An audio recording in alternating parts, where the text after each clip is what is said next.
The McAlvany Weekly Commentary, covering monetary, economic, and geopolitical news events. Now, here are Kevin Orrick and David McAlvany.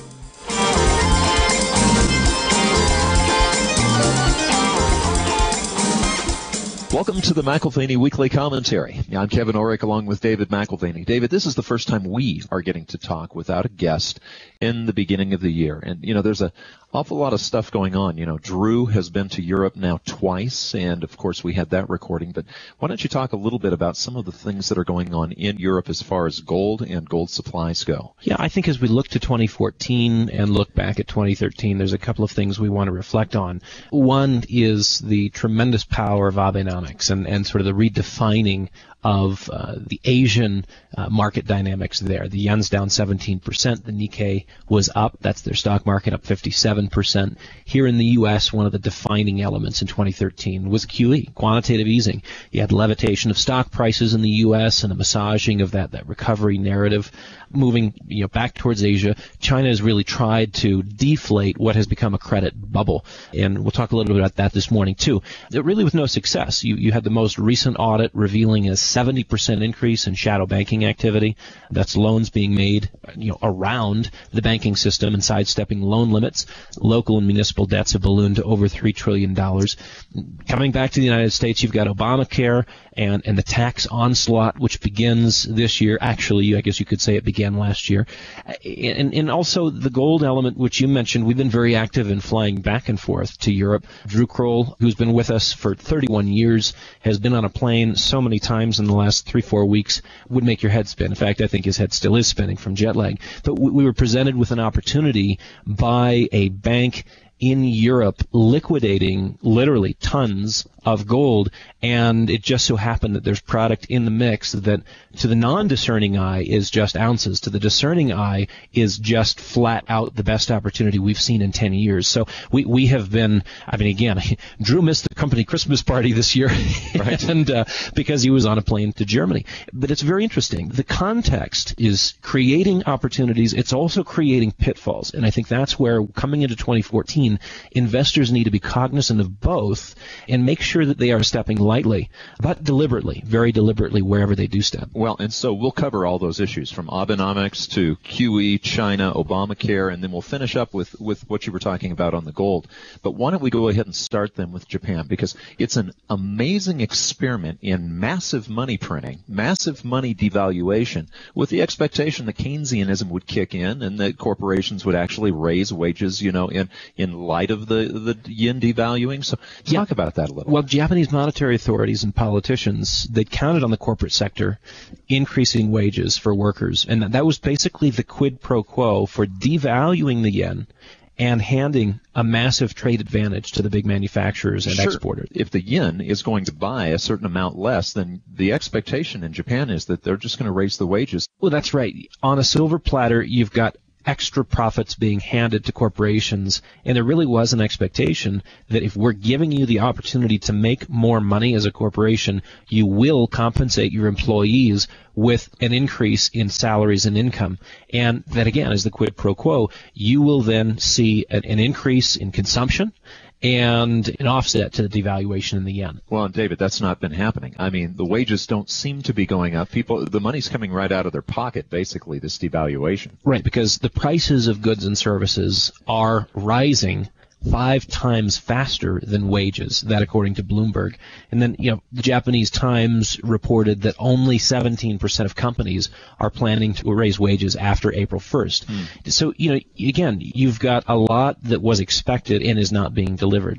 There is a consumption tax which increases in April and is a way of sort of fiscally balancing the monetary largesse, but will be even more ineffective if corporations don't play ball with that increase in compensation. Yeah, and that seems to be the falling out of Keynesianism in general, David. The people, the powers that be, the academics who are printing the money saying, hey, this is going to be good for everyone, that doesn't necessarily follow good business policy. And, if people are just losing the ability to buy because of the loss of purchasing power of the yen, then it actually turns into a negative for the economy, not a positive. Well, again, politicians seem to have factored out if you're monetizing assets and printing money and driving up the prices of consumer goods, your wage increase is merely going to make up for loss of purchasing power, as you mentioned. But if you come to think of it, this is really how most Keynesians think. Mm-hmm. If you were to simply hand the money out, sort of the Bernanke helicopter drop, if you were to hand it out, it might go to paying down debt, or it might go into the mattress, so to say, as savings. But by driving up the price of consumer goods, assume that there's a pay increase, which has yet to materialize, you see any increase in compensation going right back into consumption. So every new dollar printed is hopefully creating this necessary recycling of yen, and hopefully that's what starts the engine. Unfortunately, it's not expanded consumption, but it should, in their strange book, show better GDP. I think this is silly and, quite frankly, quite sick, but this is the conclusion they're driving towards. Well, and aren't we driving to the same conclusion? Let's talk about quantitative easing here on this continent, okay? And, well, David, let me just put this to bed right now, because people are listening to Bernanke and now Yellen, we'll talk about that in a minute, lowering or tapering quantitative easing from $85 billion a month to $75 billion a month. But the reality is they can tell you anything they want. I mean, it's averaging $91 billion a month, and right after Bernanke tapered, he printed $54 billion that week. So they can do whatever they want. Now, quantitative easing completely blows out any kind of real price discovery. I mean, the price of anything really gets messed up, doesn't it? It does, and that's where we're seeing, one of the major themes of 2013, and we get to deal with the ramifications of it this year. You've got price distortions, which really reign supreme. Stocks are bubbling. Real estate, again, back to, in many jurisdictions, back to pre-bust levels. And, we think that stocks particularly are likely to peak in the first quarter of this year or by mid-year. You've got Jeremy Grantham that sees fair value in the stock market 70% lower than current levels. So real prices should be 70% lower, according to Grantham. Real value in terms of what he would consider a compelling purchase, 70% lower. You've got Andrew Smithers, who, as we discussed with him on the commentary a month ago, 50 to 75% overvalued now is what he considers the stock market to be here in the U.S. We look at strong corporate balance sheets, and that's a part of the argument for why QE has been successful. It's helped rebuild balance sheets, et cetera, et cetera. Well, corporate balance sheets, frankly, Kevin, if you're looking at the Dow 30, the big companies, if you take their cash and subtract their debt, you find that there's $500 billion that's in the red. They are in debt to the tune of $500 billion, eliminating their cash positions, netting out cash against debt, still have an overhang of $500 billion in debt. That's a lot of leverage. Well, that's a lot of leverage on the balance sheet. It sounds to me like they don't have a positive balance sheet.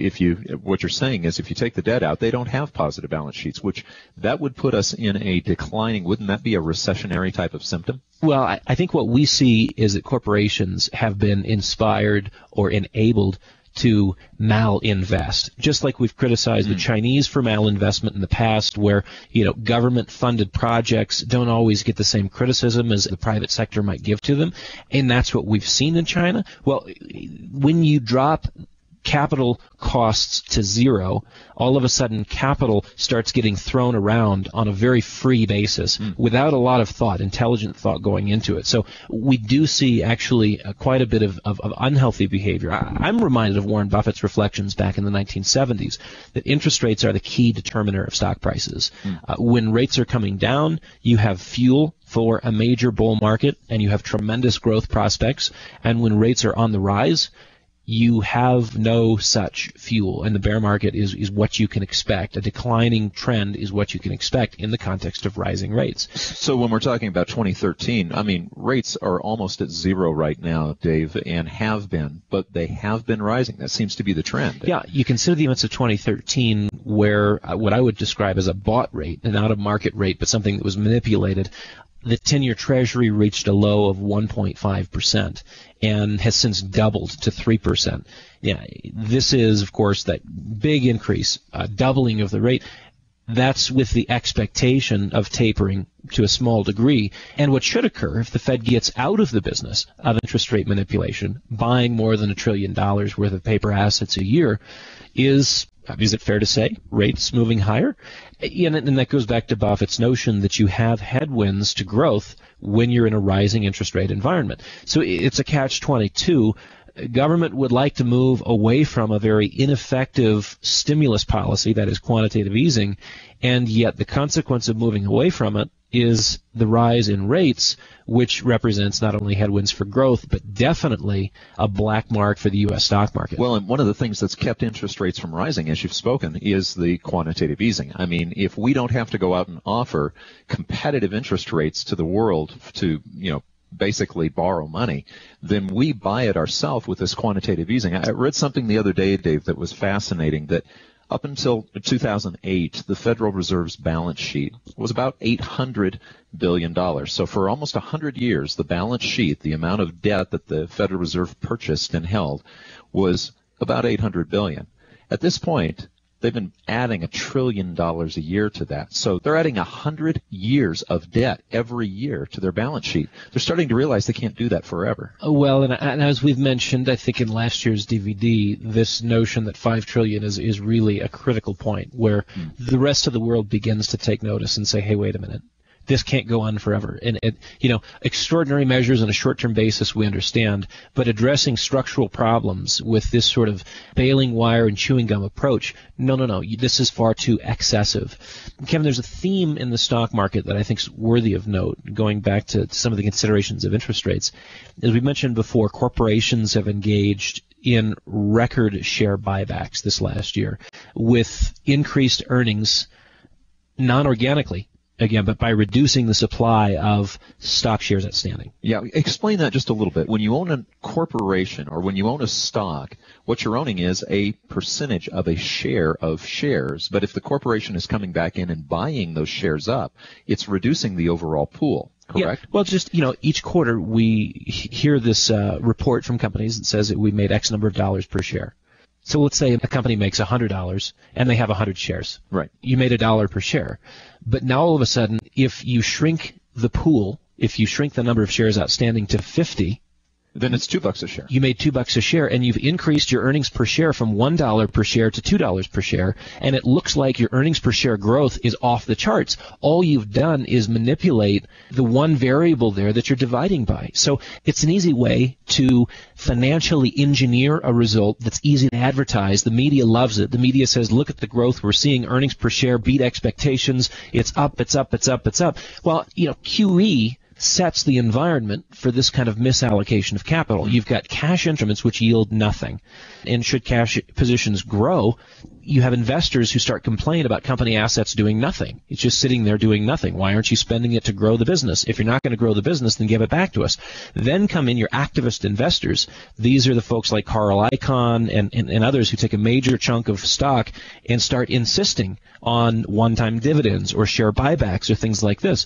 And when you look at this year, the impact of these buybacks, nearly 60% of the increase in the S&P 500 earnings is attributable to buybacks. That's astounding, Dave. What you're saying is 60% of the increase in earnings is actually just this reduction of the size of the share pool by buybacks. Yeah. So this is where we have reason to be concerned about current valuations in the equity markets. When buybacks are such a significant piece, it's not an increase in revenue. Then you have companies like Merck. You've got the drug manufacturer facing competition from generic manufacturers. They're not willing to increase CapEx spending, and so they start, instead of filling the pipeline for tomorrow's products, they increase their share buybacks. Or FedEx. This week, they borrowed $2 billion to buy back stock at an all-time high. And again, this is partially driven by activist investors. I think it's also driven by executives who want to capture a better benefit. They show earnings per share is through the roof. Well, I would feel like I was brilliant. If I was running a corporation and I doubled the earnings per share, what an amazing thing. Now, particularly if my compensation is tied to it, which is what Andrew Smithers was getting at. He's saying basically we've misaligned corporate and executive pay packages in such a way that they are going to play with the numbers, and if you don't appreciate that the numbers you're looking at have been fudged by corporations all around the world, then you don't understand the game that's being played. And it starts with corporate remuneration or boards that have put remuneration packages together that reward this kind of behavior. Well, and you mentioned Carl Icahn. Okay, there are large holders of shares that know when to actually sell out, and wouldn't this be an occasion where you've got the large large pension funds and the inside kinds of guys saying, hey, I'm going to use this as a way out. Certainly. When you shrink the number of shares, yes, you may rig financial results and attract Main Street investors because it gives the media something to really trumpet and say, look how well things are going here. And so it does bring sort of the lemming trade into the market. But this is a part of an exit strategy, in our opinion, for large holders of big blocks of stocks to, again, be able to exit the market. And you're able to do that both on the back of Main Street money, which is lured by positive quarterly results, and corporate capital, which has no other better place to go, and so it's being put to, in our opinion, a bad use as share buybacks. Give them the liquidity they need to exit major positions. Okay, Dave, but companies can only do this so long. I mean, what happens if buybacks slow down at this point? What you have is hundreds of billions of dollars this last year, which has goosed the market higher. One of the largest contributing factors to the stock market moving higher has been literally hundreds of billions of dollars worth of share buybacks in the year 2013. And that, again, if you take away the hundreds of billions of dollars worth of buying, where does the market go? Do you have the requisite energy to get stocks higher still? You really hope for that many more lemmings to replace the corporate capital that was spent in share buyback schemes. Well, and I hate to say it, Dave, but that's usually when the guy who you talk to who says, you know, every time I buy a stock, it goes down. Well, usually they end up buying stocks after the rise, the last 10 or 15% of the rise. Right. So who are the patsies that buy the last 10% of the move? Yeah, if you look at the top 100 companies out of the S&P 500, which have been buying shares back, the outperformance of those shares since 2009, the lows in 2009, is by 50% compared to the index. You know, so tell me executive bonuses don't factor in. I mean, this is, again, the theme we discussed with Andrew Smithers. If you haven't spent time listening to that discussion, by all means, visit the archives. It's too important. And without those insights, you may conclude in error that the improvement in the stock price that we have had over the last 6, 12, 18 months is an indication of economic recovery. Not so. Right. Well, speaking of recovery or non-recovery, we have Ben Bernanke now out. Janet Yellen has now been confirmed. Okay. What are we looking for? Everybody was saying she's just going to be a dove and print and print and print. We're looking for the dawning of the age of Aquarius. That's what we're all looking for. We're looking for world peace. We're looking for our grandma to bake apple pie or cookies when we get home from school with a nice glass of milk. Yellen is confirmed, and actually, in all seriousness, she may surprise us with far more aggressive reduction of QE. You've got the media, which will herald the triumph of central banking, and central planners the world over will be reinvigorated, looking at this sort of apparent success story. The further reduction in QE, in our view, is coming from a bubble in the making in the stock market, not as a success story for an economic recovery. We haven't seen that in the jobs market. We certainly haven't seen that on Main Street. We've seen it in Wall Street, and the recovery for the 1% has been very robust, but for the 99, not so much. So again, we've got bubbling activity in the stock market. We've got inflationary expectations, which are now shifting, and we have corporate lending, which is reaching extreme risk levels, where sort of junk is the new black. And you're talking about junk bonds is the new black. Exactly. Yeah.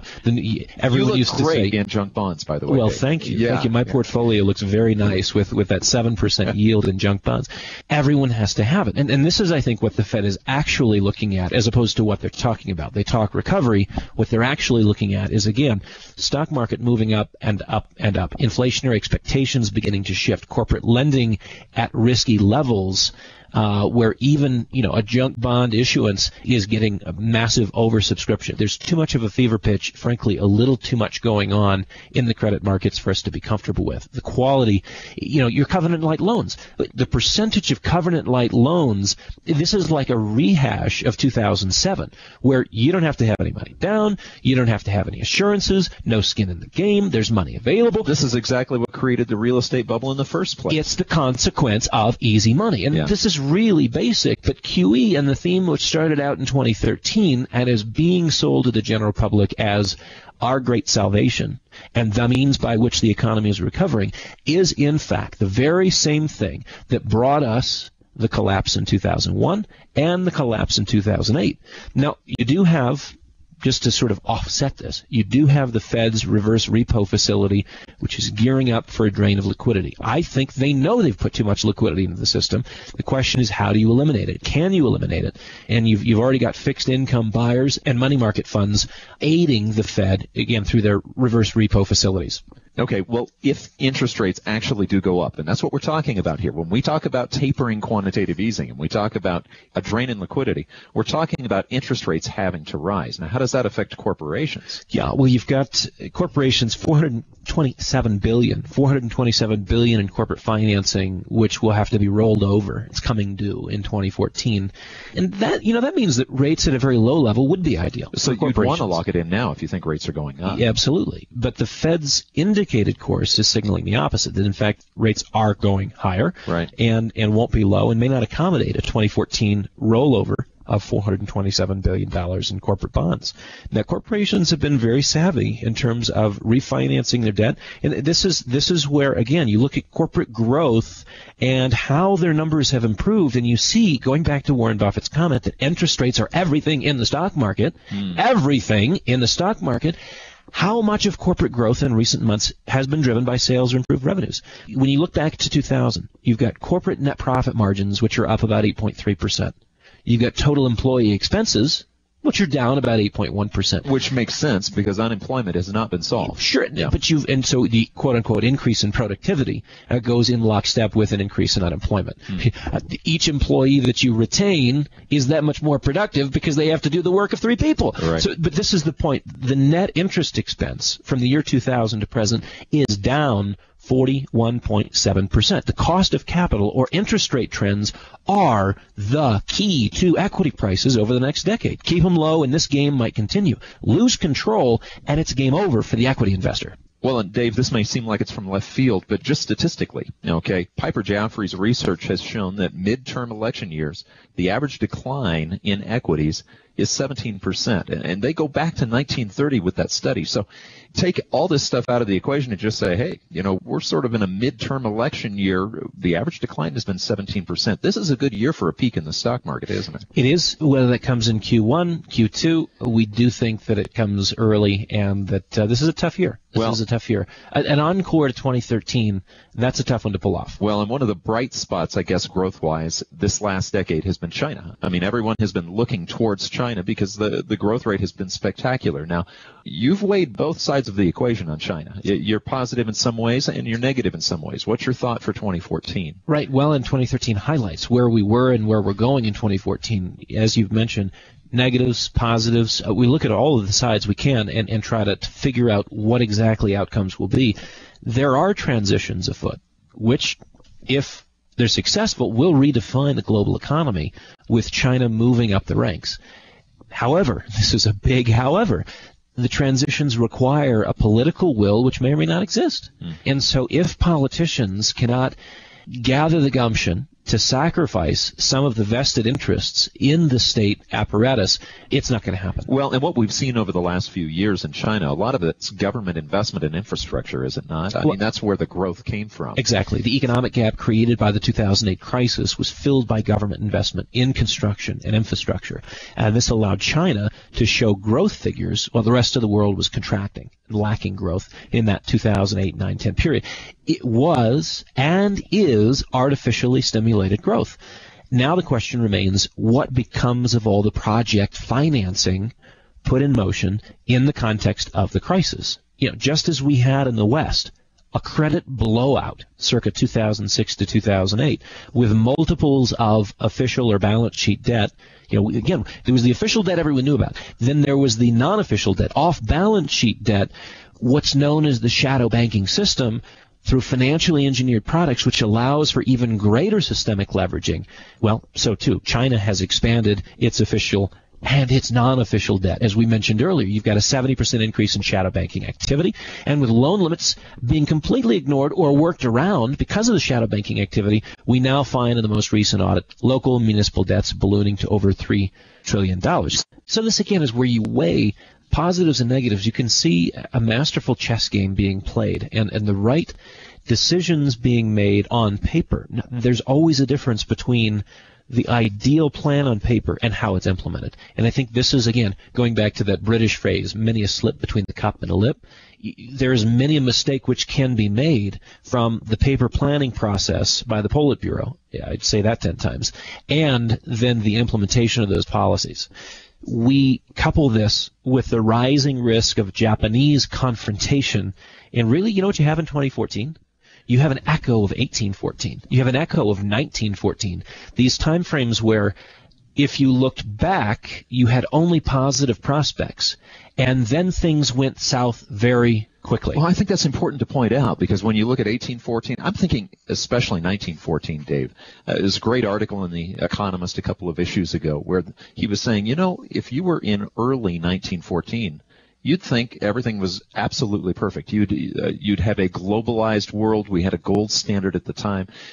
Nations were trading with nations. John Maynard Keynes even wrote a little piece that said, I can sit in bed and use this new item called the telephone and actually order things from all over the world. My gosh, that sounds exactly like now. But there were tensions brewing that could be changed simply by just a couple of alliances breaking down, and it seems that China is starting to beat the war drum. Well, I think that article in The Economist you mentioned late December 2013 is a must-read, looking at parallels between 1914 and 2014.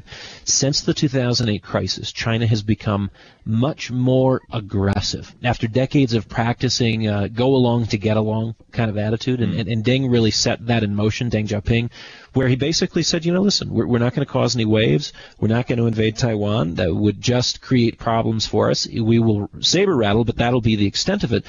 That go along to get along has come to an end as of 2008. You have China reasserting its claim to Indian territory. That's the Arunachal Pradesh region, and you've got the declared sole rights to the Senkaku Islands. You've got the unequivocally claimed vast tracts of the South China Sea as Chinese territory.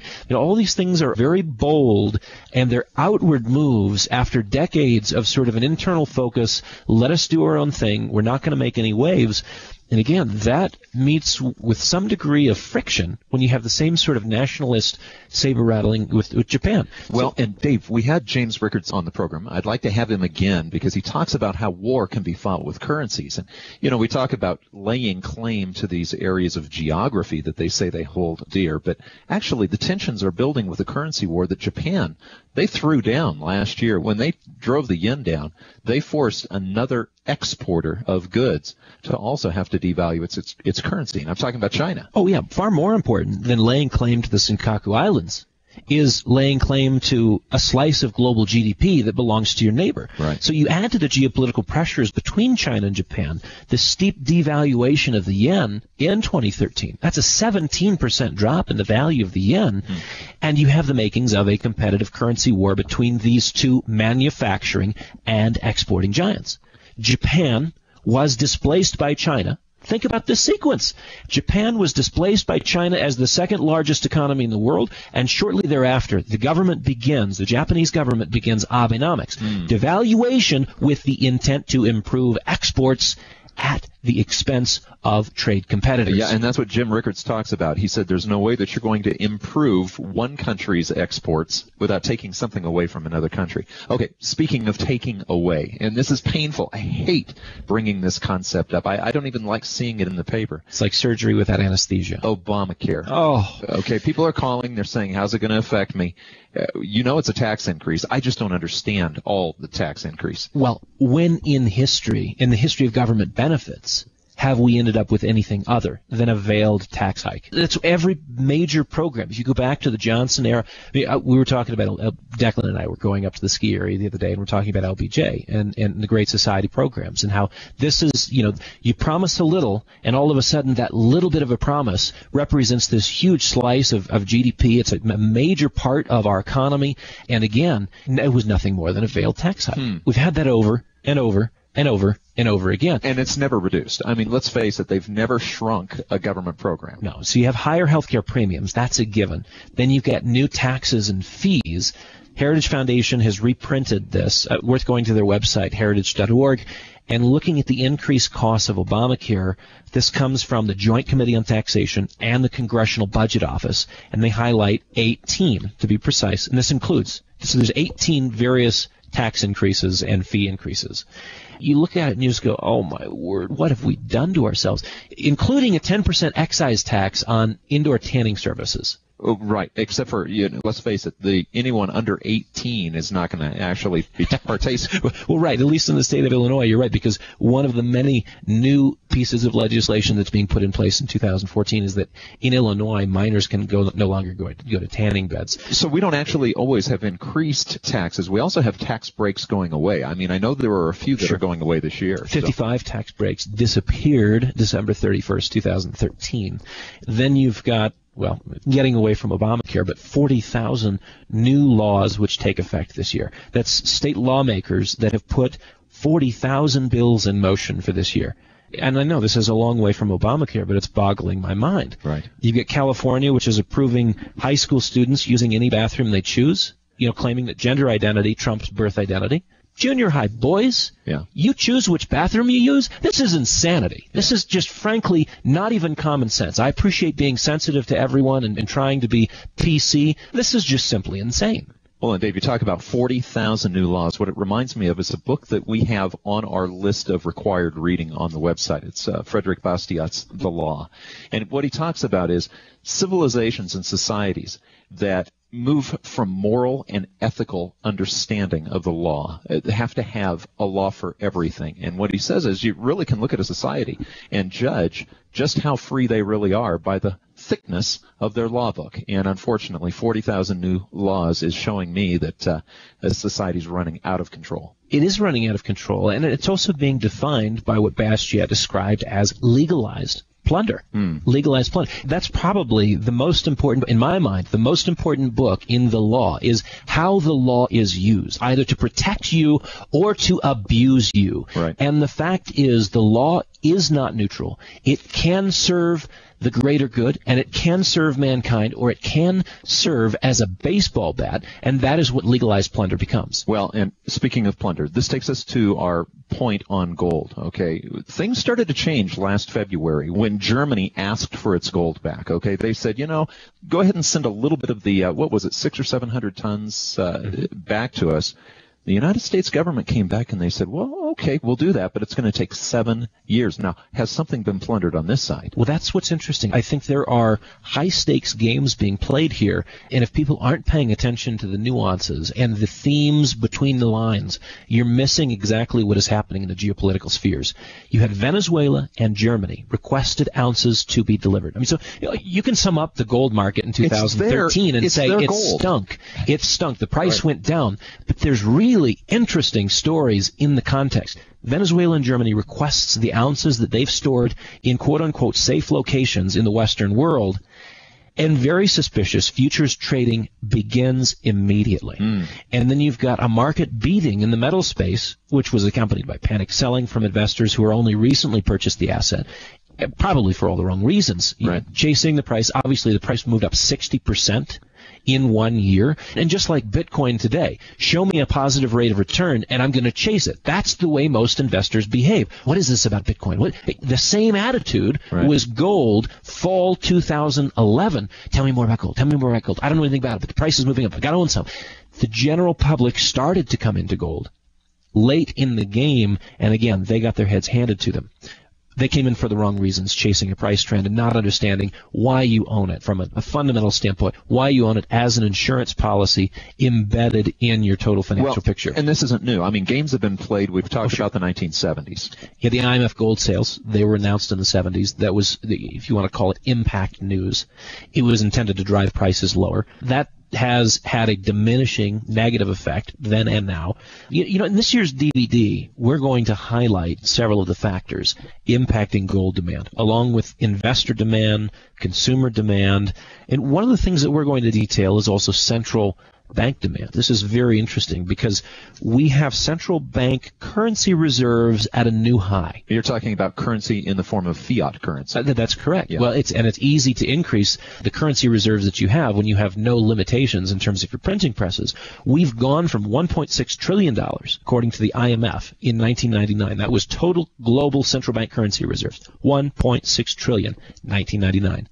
Now we reached a new high, $11.4 trillion. Unbelievable. So for hundreds of years, they built up to $1.6 trillion. And then in 13 years, we're up, sevenfold. So the U.S. dollar now accounts for 61.4% of all currency reserves. That's down from 65%, what it was at the peak of the crisis in 2008. You've got expanded holdings of the euro. You've got smaller holdings of the Aussie dollar, the Canadian dollar, the British pound, Swiss franc, etc. Just something I want people to know. UC Berkeley is hosting a gathering for young central bankers here in the next couple of months from around the world. It's co-sponsored by the World Gold Council to discuss how to incorporate gold into the mix of reserve assets. Isn't that interesting? Yep. We're starting to see the soundings of a return to a gold standard per se. Well, and I would say not a gold standard, at least if Barry Eichengreen is giving the presentations, because he hates the gold standard with a passion. Well, you've talked to him about it on this program. And he's the professor, and I guarantee you he's one of the main presenters he's a professor at UC Berkeley. So right. He has to be a part of this conversation. Right. Yeah, so UC Berkeley is hosting it. The World Gold Council is a part of it. Really what you're looking at is long-retired central bankers, again, coming from the Bretton Woods era, 1944 to 1971. They understood the centrality of gold. Mm-hmm. But since 1971, bankers have lost touch with gold as a primary reserve asset. And you can see that as it's reflected by the very, very low percentage allocations to gold amongst your developing markets, your emerging markets, as they call them. The legacy holdings that we have in the West, this is stuff we've owned. Europe and America, it's not like Italy's been out buying gold in the last 10, 20 years. This is the stuff that they were able to acquire before or immediately after World War II. Same with American gold. Our 8,000 tons, plus minus, was product that we owned, again, World War II. We actually owned quite a bit more than that, and that's why we closed the gold window in 71, because we saw it rapidly going in the direction of Europe. So, we have this coaching, which is now available for these freshman central bankers as to how to manage gold as a reserve asset. And the only downer, as I mentioned, is that the short course is going to be partially presented by Barry Eichengreen, who no doubt has done more to shape the Wall Street view of gold as a waste of time than anyone else I know. At best, the gold exchange standard is what Barry will present as the most reasonable approach. Which isn't really a true gold standard. That's what we went to in the 1920s, right? That's right. The Council let you know in 1922, we came off of the gold standard and went to the gold exchange standard, and what they were basically able to do is say, listen, we'll have some gold in the mix, yeah, but for the ease of convenience, the sake of convenience and safety, transport costs, all of the rest, when you put that whole ball of wax together, we want paper assets as reserves alongside gold. So the main fudge factor in 1922, Council of Genoa, was that they introduced paper into the gold equation. Now they're moving backwards towards gold because I think they're dealing with a paper equation which is, as we speak, being discredited. We have a growing sense of dread as it relates to currency devaluation. All central bankers can look and say, gosh, what happened to the Turkish lira this year? Down catastrophically. What happened to the yen this year? Down catastrophically. What's happened to the dollar over the last 10 years? Down catastrophically. These trends inspire a return to something solid, but no one really has the intellectual framework anymore for understanding how gold fits into the picture. Well, and let's look at central bank activity just over the last 16 years, because we've talked about this with what's going on with Drew going back and forth to Europe. Okay, the Bank of England back in the late 1990s, horrible timing on their part, great timing on ours. We were able to accumulate a large amount of small gold coins that had been put in reserves maybe 50, 70 years before. The Bank of England then, they were almost out of gold, but the other central banks, they've been net accumulators of gold. So we've been in competition now with the central banks. They're buying gold, China's buying gold, Russia's buying gold. So what makes this unique, Dave, is you've now got a commercial bank. We can't name the country, we can't name the bank, but they're actually divesting of several $100 million worth of gold, and we're taking advantage of this stuff that hasn't been seen. It hasn't seen light in over 50 years. Well, I love this because, again, we've been operating in Europe for many years now. ICA Europe is one of our companies over in Brussels, and it's put us in a position to be able to look at product which comes available on short notice. This was something where literally our coin buyer, we were getting ready for a black tie event, our normal company Christmas party, and we get a call from Germany.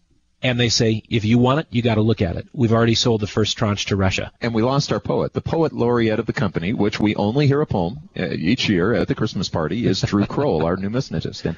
And he was gone. He had to go to Europe. Well, so we have been very active in Europe buying from this commercial bank.